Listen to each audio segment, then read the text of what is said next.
Warning, incoming game over. Warning, incoming game over. Well, at least there's points for everyone as the Flames fall in overtime. Final score of 3-2, despite a couple goals that both sides would like to have called back. But joining me today from Game Over Ottawa as part of this crossover, Nick Robertson. Obviously, Nick, you said you're in a bit of a different space than what people are used to seeing, but thanks for hopping on today. Yeah, thanks. Looking forward to it. This is going to be my third crossover episode of the season, so I'm slowly making my way around Canada, but excited to talk a bit of Flames and Sens with you. So you're going the Tyler Toffoli, let's collect all the Canadian teams route Yeah, a little bit. absolutely. Yeah, slowly but surely. Yeah, it's certainly couldn't call that game pretty, but you certainly can't call it boring either, I don't think. Nope. Like, it was a closely contested match between two teams that I view as kind of in the same stage, despite one of these teams being in a rebuild for about 5 years longer than the other. But yeah, I think both teams in a fairly similar state, and maybe one going in the right direction, you'd hope if you're listening from out east, and maybe a team that's going in the opposite direction if you're watching from out west. But before we go any further, gotta pay the bills.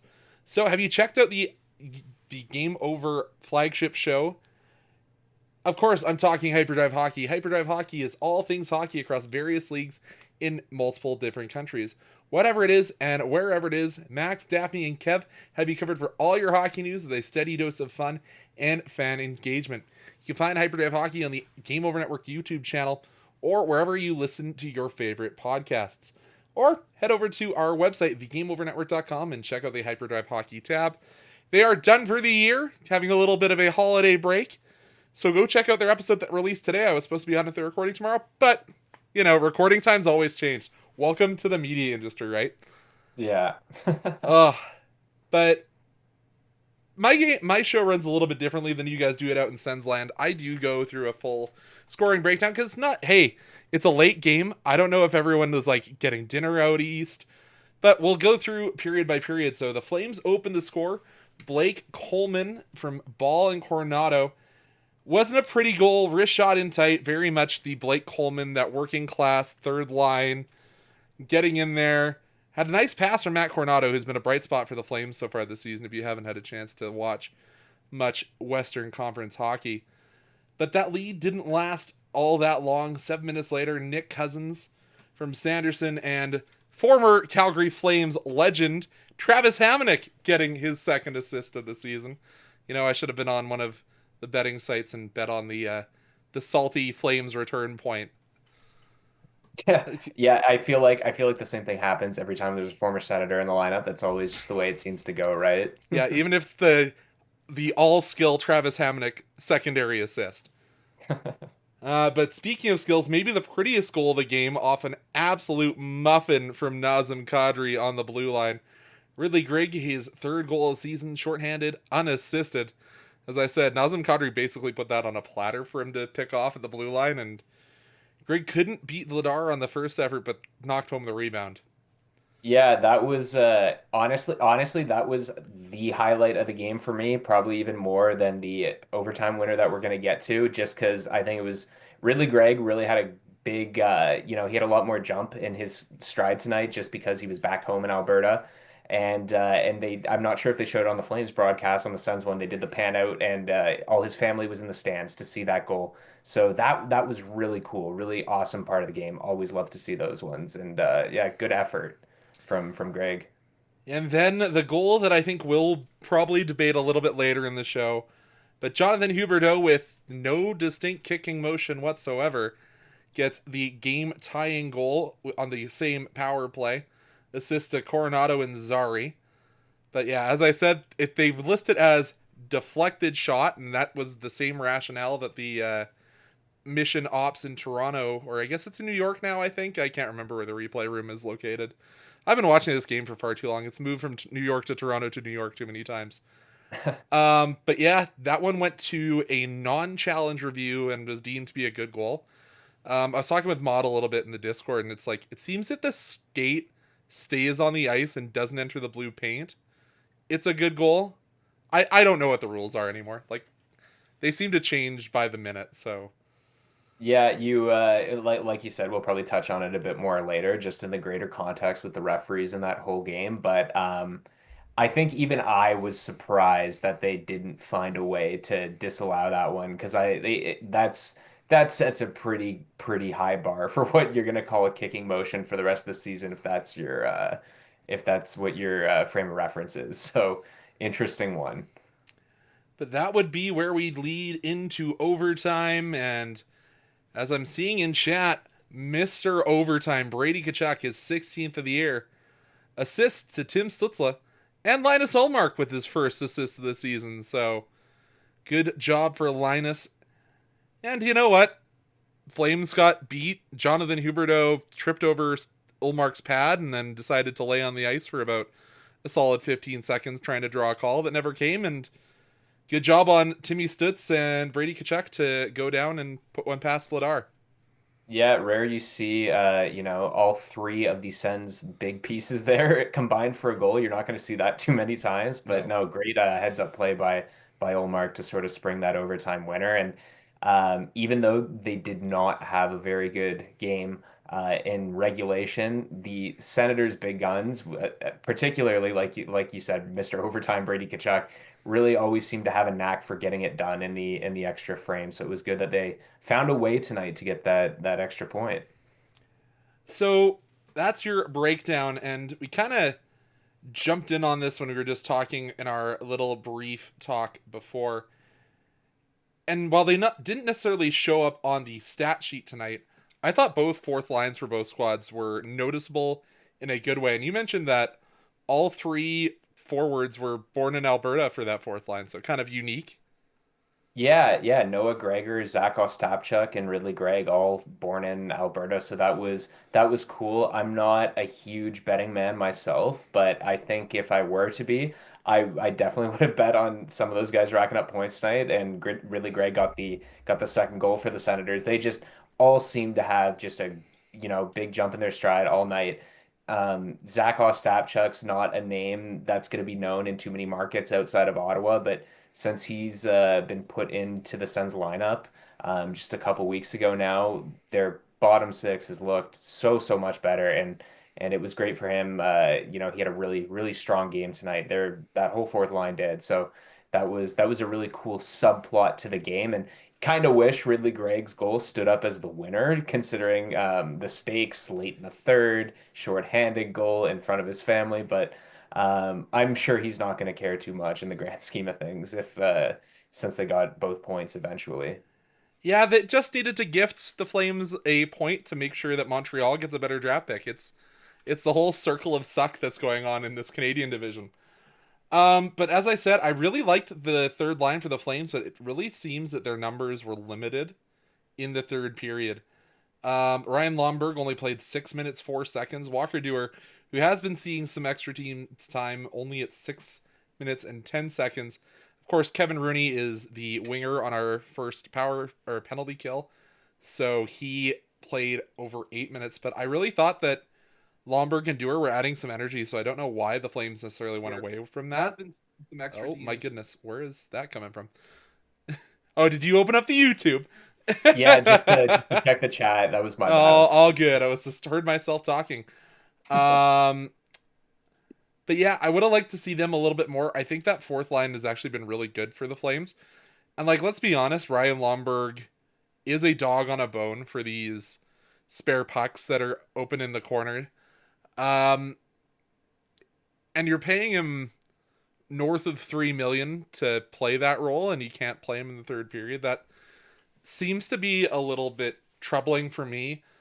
Whether that's just you don't have the trust of the coaching staff, or they felt that maybe you needed to play Huberdeau and Kadri and Pospisil for 12 minutes in the third. But I digress. I'm not a coach in the NHL, nor am I at any level. I just sit and talk about this great game. But that will take us into our second period. I think that's when we'll talk about our goaltending situations for both our clubs. But before we get there, we got to talk about the Game Over Network in general. We are an independent production focused on community, inclusion, and quality people. If you're interested in supporting the Game Over Network, we have crowdfunding options available. In the description of this episode, you'll find a link to our Patreon, and we're also getting a page set up through LaRouche, which is a similar crowdfunding platform for companies originating in Quebec. For LaRouche, we're aiming to raise $15,000. If we hit that goal, we gain access to government grants that will allow us to employ even more fantastic people. If you have ideas for what you'd like to see as giveaways from these crowdfunding efforts, let us know in the comments on Twitter, Instagram, or on our Discord server. And Nick, I know you're not on Blue Sky yet. I've been bugging all of our hosts for Calgary to get on it. Get on over there and join the discussion on Blue Sky. It's getting bigger and bigger. Come on, you're behind the times on the social media game. Yeah, I've been a little behind on that one. I'm probably gonna move over at some point. It's the trying to stomach myself, just another social media. I get it. I'm trying to bridge it. I'll get there eventually. It's gonna take a while. I finally got Matt DeMille, one of our Game Over Calgary hosts, on it, and he seems to be enjoying it. But so let's not necessarily talk about this game, because both goaltenders I thought were okay today. I don't think it was the best performance either for Dan Vladar, who's just returning from a short-term lower body injury after he got shellacked in his last start for the tune of 8 goals. But Vladar 897 today obviously takes the loss, and for Ullmark a 935, which obviously pretty all right considering the goaltending average for the league is now a 906. So good performance from Ullmark, but Ullmark had a little bit of a speed wobble, but seems to have gotten his game back lately. Would you say that that's a fair statement to make? Oh yeah, more. Yeah, absolutely. It's 935 save percentage on the game's been a step down from what he's been operating at the last couple of weeks.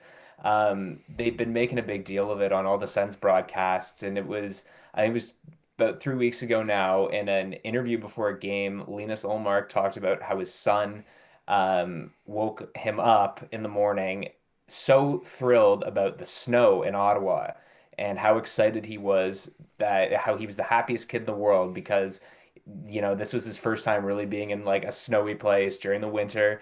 And since that game, including tonight now, Linus Ullmark is 7-0-1.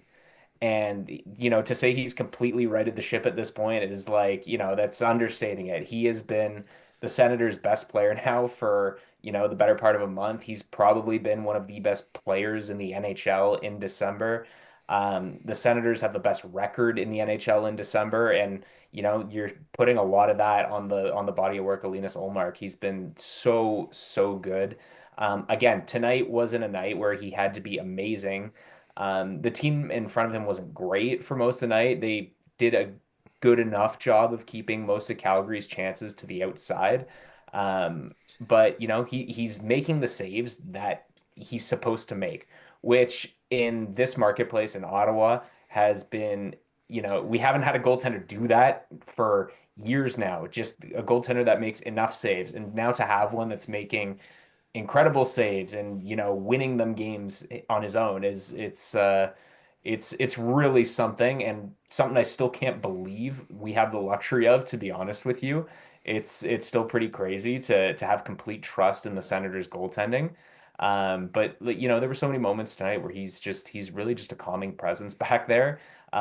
Making, I'm sure you noticed it a few times. He made smart plays just in trying, covering up the puck, stopping a lot of times. Calgary was controlling the ozone and things like that. Like, he makes a lot of smart plays. So seems to be a really, really good fit with where the Senators are at in this evolution stage that they seem to be finally on the upswing of.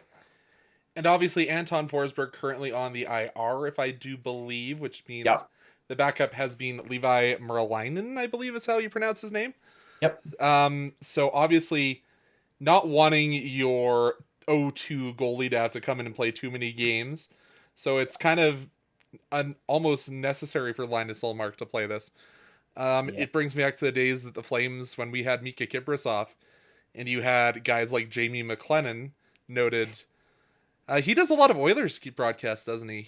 Comes on, if my brain is correct. Yeah, he did the Senators game in for TSN tonight, so he Yeah. was there. Yeah. So yeah, but he was a not necessarily a backup you wanted to play with all respect to Noodles, not quite on Mika Kiprasov's level, and that's a pretty big praise coming from a Flames guy to give Olmark that kind of nod. And obviously, Calgary in that situation where you didn't get Dustin Wolf today, as Maud said in chat, thank God, because he's been on a heater, and I still have an inkling feeling he'll be in the top three in Calder votes this year. But Dan Vladar played well enough. A few too many rebounds that get kicked out into dangerous areas for my liking. Obviously led to the overtime goal, just a rebound off the toe of his pad right onto Brady Tkachuck's stick. But that's kind of the problem you get into when you have these 6 foot plus goaltenders sometimes, is the rebound control isn't quite where you'd want it just because the extra limb goes flying a little bit, and just kind of the common story with some of these taller goaltenders. Yeah, absolutely. Oh, I I think apologize. I have to bring up J Money. J Money, you're going to be donating money to the Calgary Food Bank when he does. Sorry, me and J Money have a bet no on the call worries. there. Go ahead. Yeah, no, I was just gonna say, I think in terms of the big goaltenders, I think Linus Ullmark's got to be one of the ones. Somebody like a Dan Vladar's got to watch. Linus Ullmark is 6'3", but you can't really tell half the time because he's so strong down low, and is pretty good with his rebound control for the most part. So I think, if I'm Dan Vladar, I'm sitting there. It's easier said than done. Watching a lot of Linus Ullmark tapes, trying to get. The hang of things. And Calgary's still, from an outside perspective at least, they got two solid guys there. And I think, like Maud said to you, thank God they didn't have to face Wolf again tonight. I think Wolf started the game in Ottawa last month Correct. and was very, very good in that game. So I was relieved tonight to see that it was Vladar instead. Yeah, and I don't know. Like, me, Anand, and Matt have all been kind of saying that maybe it needs to be Dustin's Wolf getting a little bit more runway. Because he's been getting a lot of these home starts. Obviously, with a young goaltender, you want to build the confidence, have the home crowd behind him instead of having the taunting necessarily coming if you're on the road. But if he is the future of this Flames franchise, you kind of have to decide when to hand those reins over. And I think the time may be now, especially with a lot of teams starting to feel like they might be getting desperate for some goaltending. Me and Matt really broke that down last time we were on an episode, but I still hear the rumors of Carolina sniffing around the edges on Dan Vladar, and I think Devin Cooley has finally kind of proven that he can be that sporadic backup that Calgary may need. And as all Flames fans are aware, Dan Vladar is on an expiring contract. Every media outlet loves to mention that every time Vladar gets a start. So maybe it's time to say, hey, Wolfie, this is your team. Run with it. And you kind of saw that the Flames didn't want to throw Dustin Wolf in when they played against Tampa and allowed Vladar to wear 8 and drop his save percentage. So trying to protect the young goaltender. Yeah, no, and you run into that sometimes, right? That issue where you like the Senators had that so many times. The Senators have gone through so many goaltenders in the last like few years. So like I've seen that play before where sometimes you just gotta let the goalie wear it, and it's sometimes not the fairest thing to do. And I think that's something the Senators are probably trying to avoid right now. You did mention it earlier, that Levi Merilainen is currently the backup goalie of this team with Forsberg on the IR. And the Senators are 2 games into a franchise longest 9-game road trip now. That goes until January 7th, I think, is the last game of this trip. Yeah, I was watching Mod's video on that they posted on your guys' channel. I'm like, oh, good. That's a long Western swing. Yeah, and they've got a couple of back-to-backs in there, and you probably don't want Linus Ullmark playing 7 more games between now and January 7th. You probably want to keep him at least somewhat fresh for that back half of the season. So, like the Flames, the Senators are probably going to have to show some trust in a young goaltender at some point on this road trip here. I'm not sure which games you decide to throw to him because I think Oh, you have one to of the think back-to-backs. he might have to go tomorrow. Yeah, one of the back-to-backs for sure so they've got Vancouver and Edmonton Saturday and Sunday. like which one do you throw him to in that one? It's not exactly a great choice. And then they've got the flip side of Christmas, a back-to-back with Minnesota and Winnipeg. So again, it's not two very Or good no, options. so it's Vancouver tomorrow. So the second half of. Oh Okay. no, wait, you're right. You're right. I'm reading Yeah. dates wrong. Yeah. Ooh, do you want to run out the young goaltender against Connor McDavid? Even though technically that's, if you're looking at it back to back, the quote unquote scheduled loss. Even though I hate that term, do you have to send the young man out against Connor McDavid and Leon Draisaitl and have his confidence shaken playing against two of the best players in the league? Like yeah, that's your gamble, right? Because Vancouver's not been very good lately, and they've certainly not been very good at home this season. That's the big narrative out there. So do you run Olmark that one and just try and guarantee yourself 2 points, or do you go for everything and you give that one to Maryland? It's just again, Calgary knows all about it. You got to show some trust in some of these young goalies and just hope that they can produce something. And Ottawa's going to have to go through it now in the next couple of weeks. It's going to be a bit of nervous times between on both sides of Christmas here in Ottawa. So we'll see. Yeah, but obviously, when I think Ottawa, I think of Swedish players, and obviously going to Vancouver, the home of the Sedin twins. It's kind of a interesting game for them to play before Christmas. I wonder if some of their veteran Swedes are going to see if they can meet up with Henrik and Daniel if they're still in the country to get some pre-Christmas meeting in. But Yeah, well, Daniel Alfredsson's behind the bench, so he yep, very well might, right? yeah, that's certainly true. Maybe take the whole Swedish contingency after the game, go find a steakhouse because that seems that all hockey players want to do is go to steakhouses after games. Yeah, Uh, I can't blame them. If I had that money, I probably would too. yeah. So we will have to see. But we'll head on to period three. I know it's late for you guys out east. I'll try and keep this one flowing. But before we get to that, what better way to support something you love than by rocking it as clothing? Game Over's apparel line has dropped with multiple unique designs, and I know we've got a couple new ones: the dad hats, the toques, and some new branded team dad hats as well. I know we just had the network one originally, but we've got the very similar looking Flames and Sens merch because we both have similar color schemes. Oh, but I can actually show you some of our merch. I apologize. I'm going to have to hide you for a bit here. But if you head on over, you can check out the nostalgic pull of our retro skater design. Make a statement with the established design. Just a little bit of product placement.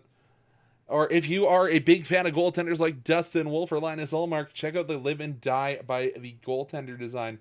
All designed by Brady Tkachuck from Game Over Winnipeg. Use the QR code on stream now to take a look through our apparel store and help us rebuild local sports media in Canada or up in your community. And remember, we still have the code GO Holidays, 15% off on all hoodies and beanies, and I think it's also on the winter mugs.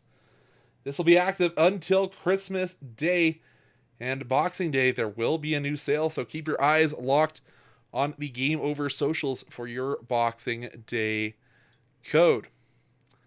I gotta go to studio mode and turn off the intro. Oh my goodness. Everyone loves hearing about my behind the scenes struggles, right? Believe me, OBS is it's not exactly my strong suit either. I struggle through my things as well. So I feel your pain a bit. But speaking of feeling pain, we gotta talk about Brady Tkachuck, and oh boy, that did not look great.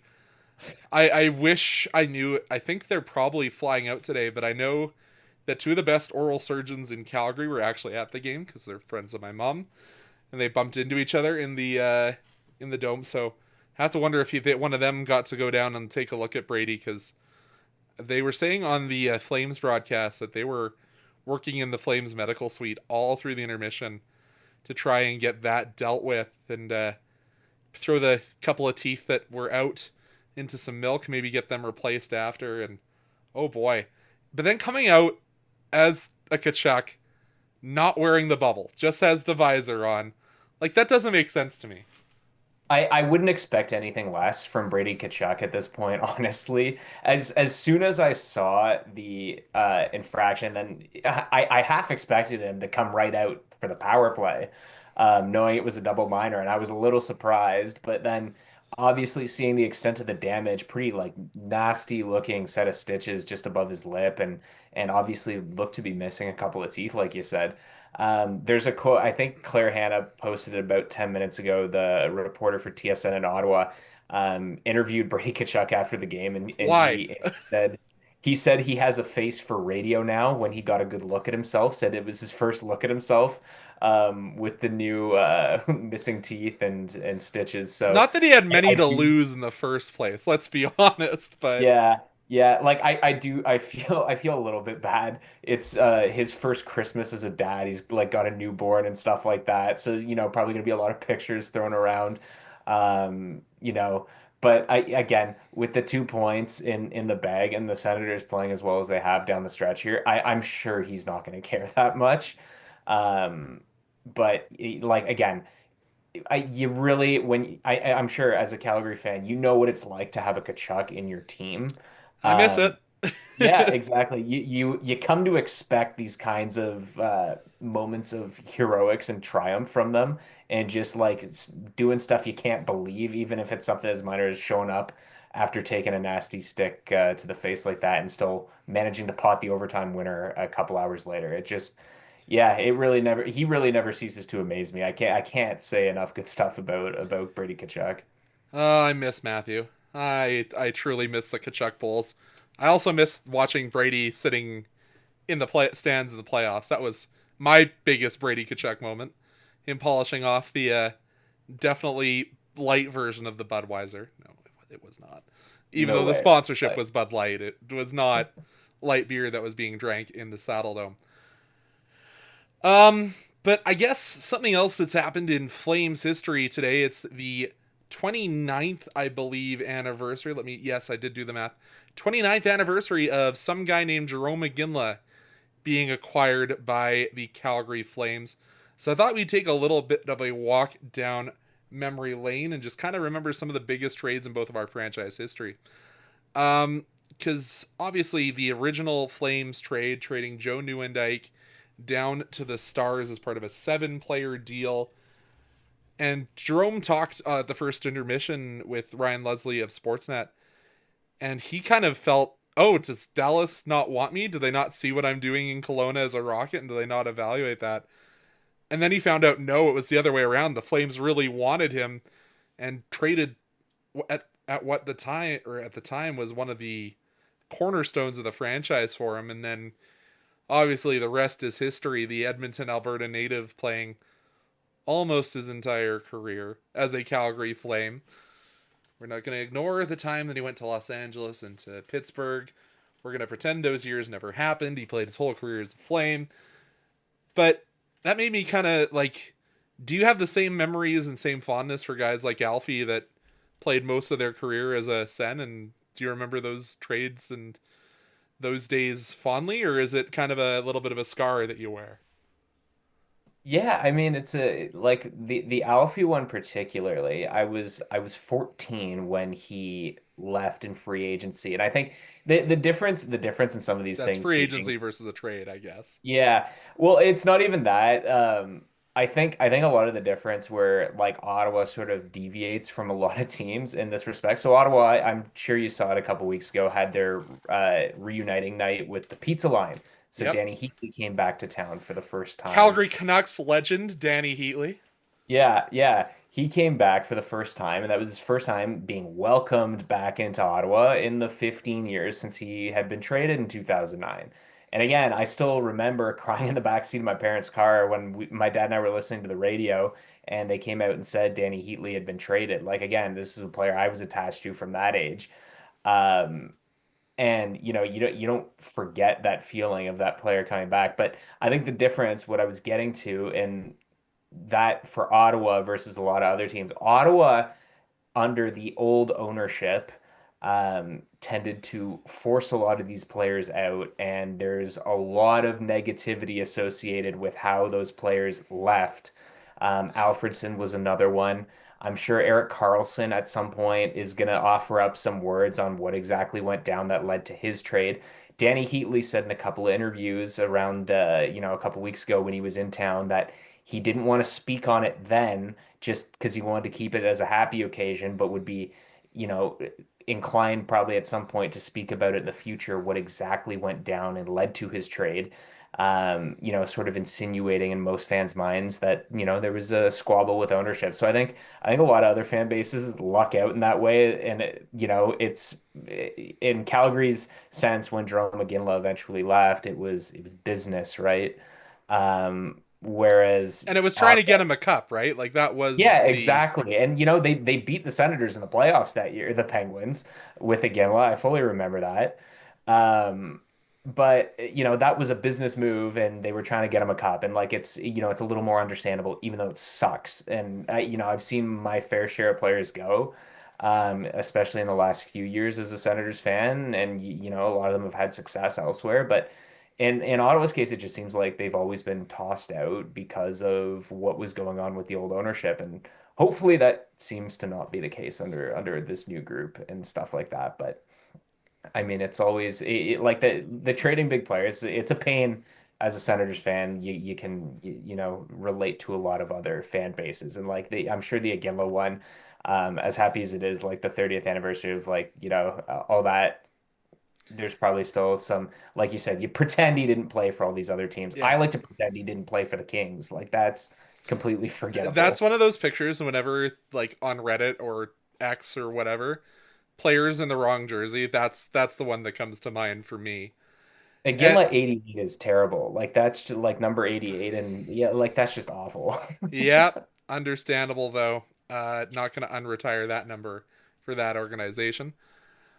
But the other one for me is somebody that outside of Calgary didn't get a lot of shine, but Robin Regeer played a long career for the Calgary Flames. They had just introduced the retro jerseys coming back for the Flames, so I'm like, you know what? I'm gonna go get a family friend on the back of this jersey. I'm gonna go buy my number 28 Robin Regeer on the new retro jerseys. It gets delivered, and 2 days later, it's announced that he has been traded to the Buffalo Sabres. So I have some sad memories about that one, and more related to my wallet, because I think that was the first jersey I ever bought myself. And as we all know, during that era, the jerseys were not cheap. Not that they're cheap now, No, definitely not. but yeah, that made my wallet weep a little bit. And then obviously he also followed Jerome, but he went at the right time to get a ring with Daryl Sutter. And Yeah. so I Yeah, guess he I did guess getting to get his wear his right. ring gets a little bit back of the pain from that one. Yeah, that's pretty cool, Yeah. right? Yeah, I got to meet him at a pub. He was having a meeting with my dad, and I'm just like, can I try your ring on? And like, Shameless, I don't blame you. yeah, it's and like I have big hands. I was a football player. I couldn't fit his ring on. If you think Robin Regeer was anything but the world's largest man, he was massive.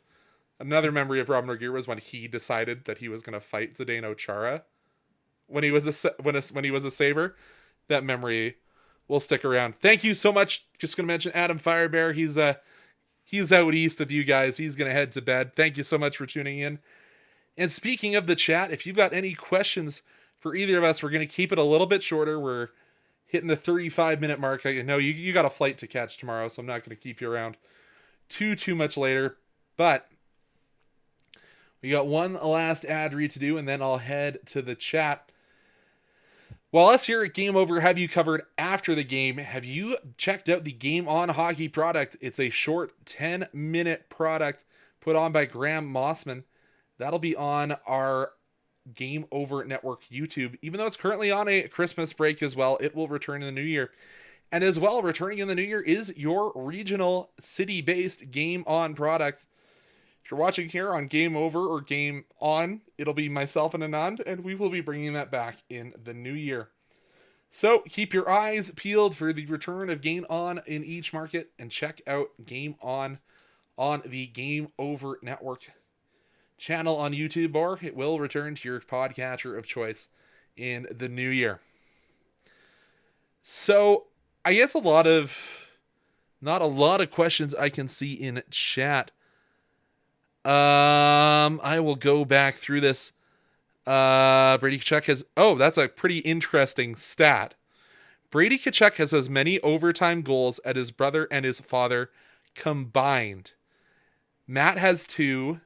Keith had 8. Brady now has 10. So that's a interesting stat brought forth. I think that's one of your. I never know YouTube names. That I think is one of your fellow hosts in Ottawa, if my brain is correct. Let me look for it here. What a Wavy. comment. Yeah, that's. Oh my goodness, I can't remember Oh, names. is that Yeah, Michael? Yeah, it yeah, looks like that's his Michael. picture.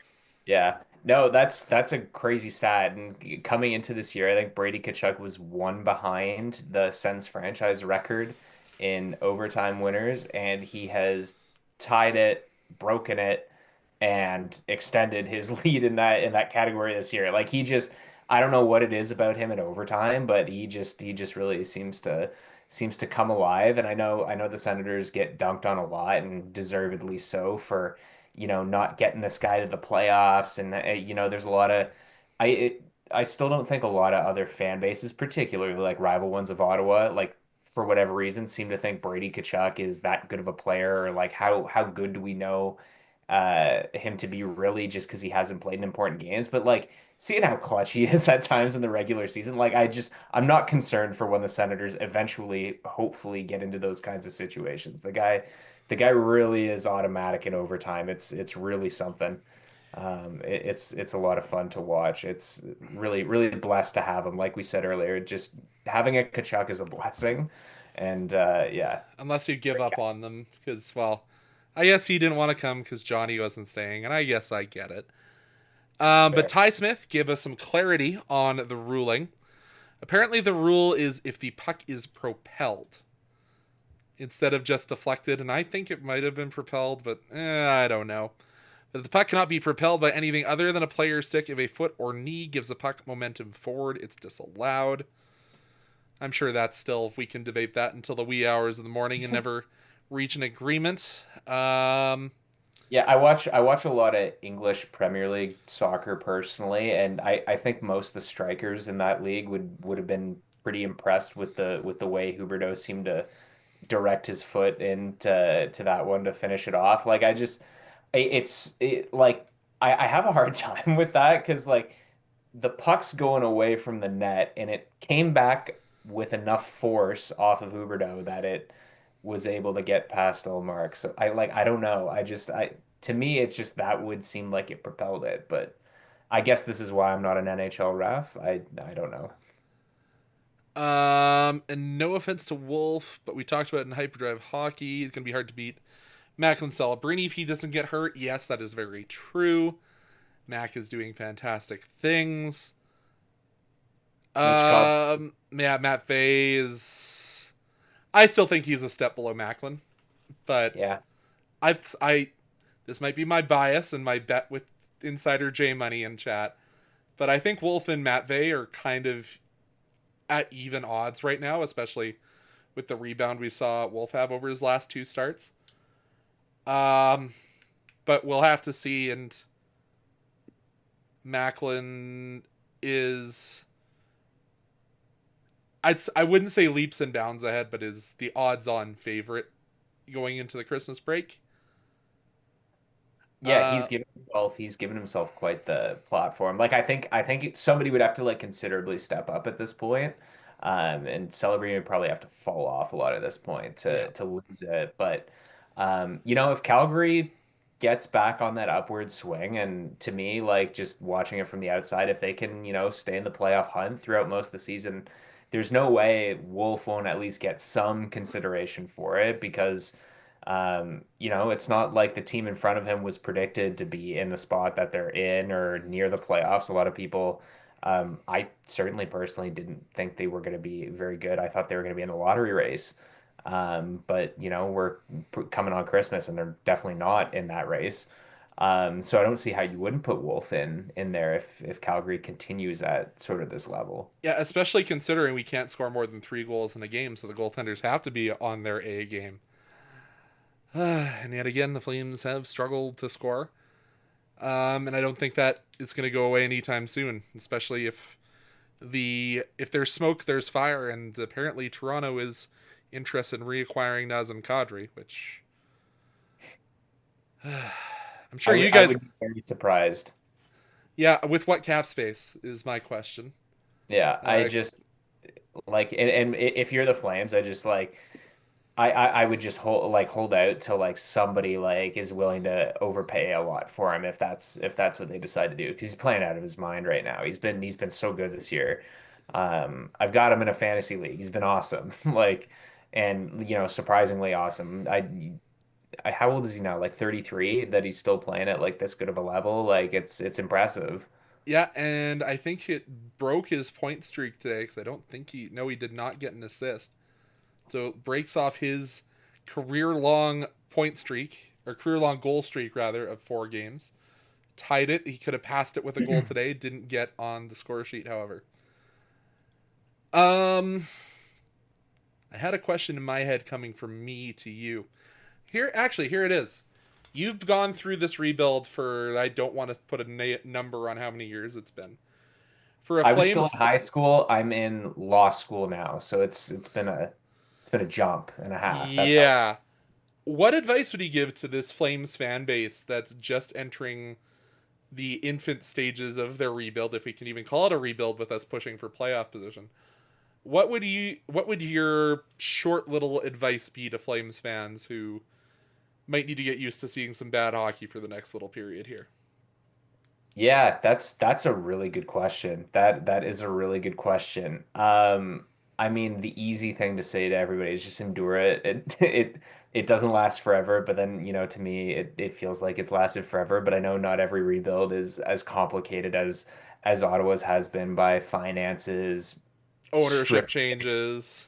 Yeah, the ownership changes, stripped draft picks, very, very bad GMs that ran it the first time around. That like Ottawa's been a mess for all kinds of different reasons. It's hard to like relate theirs to a lot of other people's besides maybe Buffalo's, which is exponentially worse somehow. Um, Look, I think the one thing you got to do is you celebrate like the little wins and the bits of progress here and there, and I think that's important. Like I look at Calgary and the 2 times Ottawa's faced them this year, and guys like Zeri and Coronado to me have like stood out. And seem and Wolf of course in the first game. It's young players like that, like they stand out, right? And And from an obviously, a name that comes to me for Ottawa was how beloved Thomas Chabot was during the hard years. Hot Sambacho, that whole era. yeah. So like that's kind of what I was thinking you would say is take your stars and hold them tight and see if they end up staying. Well, yeah, that's it. You got to celebrate, like sort of what I was saying. You got to celebrate like the little wins. Like these players are going to give you a lot to celebrate. Like they're going to do a lot of great stuff, even though a lot of the games are going to be dark. And, um, you know, I don't know how long Calgary's rebuild or retool is going to last. If it goes a couple years, say they don't make it this year, if they decide to just, take another step back and trade off a few of the veterans next year, like you don't know where it's going to go type of thing, but you got to celebrate like the little bits of progress in those players. And to me, like I said earlier, I was in grade 11 when Chris Kunitz eliminated the Sens from the conference final. And, I'm like 7 years removed from high school now and they're still not back in the playoffs. And that's been immensely difficult. But I look at like sort of a grand timeline of this thing, and they now this current past 3 weeks is the best I've seen them play since I was in high school. This has been the most rewarding stretch because it looks like they're finally putting pieces together for me. But that doesn't come without all like the super cool things that happen along the way. Like, you know, I think back like 2019, Anthony Duclair, who the Senators got as like a dump in a trade, they propelled that guy to the point that he was named to the All-Star game. That was really cool.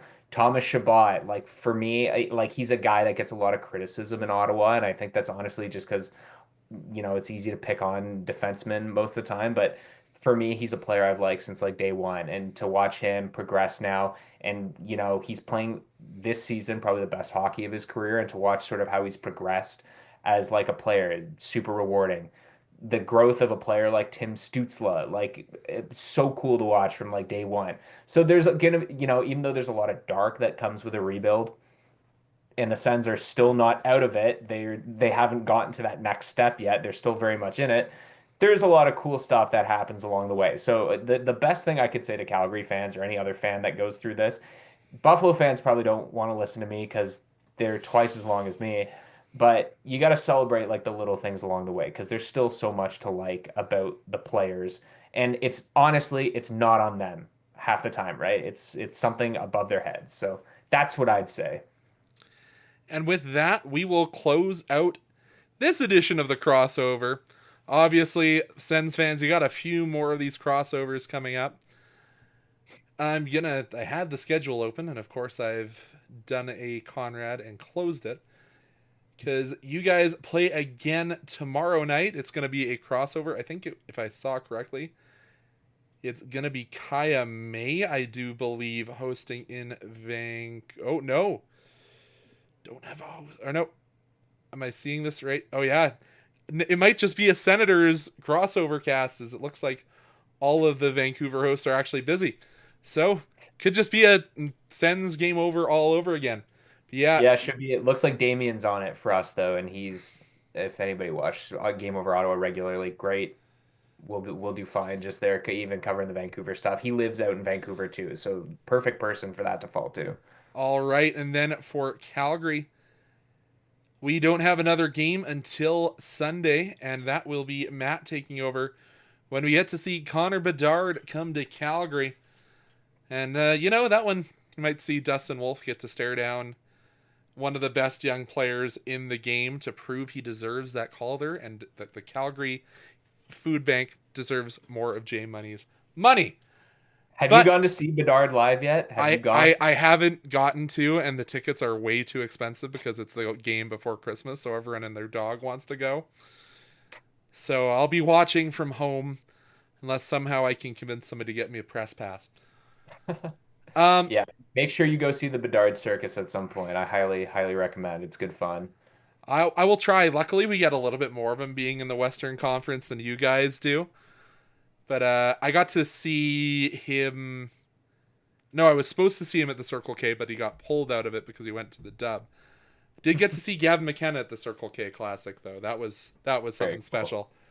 Yeah. So speaking of that, you won't see me for a few weeks here, fans, as I am going to do play-by-play for that U18 showcase that showcases some of the best in the world. So if you're in and around Calgary, come on down. I'll be at the Max Bell side. Come say hi. But that's all. Where can the fans of Game Over Calgary find your work that isn't involved with Game Over? Yeah, I'm still I'm obviously I can be found doing my games on Game Over Ottawa, but if you liked my coverage enough here, you want to give me a follow on something, I'm on X, and maybe because you gave me a bit of pressure, I'll eventually transition to Blue Sky at some point real soon. But for now, X at Nikos Robinson, Nikos Robinson. So that's where I can be found. It's in funny. the Ottawa, they had another Nico on that soccer team a few years ago. Anyways, all that Greek fun stuff. You can also find me on X, Blue Sky, anywhere you're on social media on the internet. You can find me. Nick, thank you so much. I'll let you head to bed. Hopefully your flight is safe tomorrow. Thanks. And best of luck to both of our teams when they play again on Saturday. Cheers.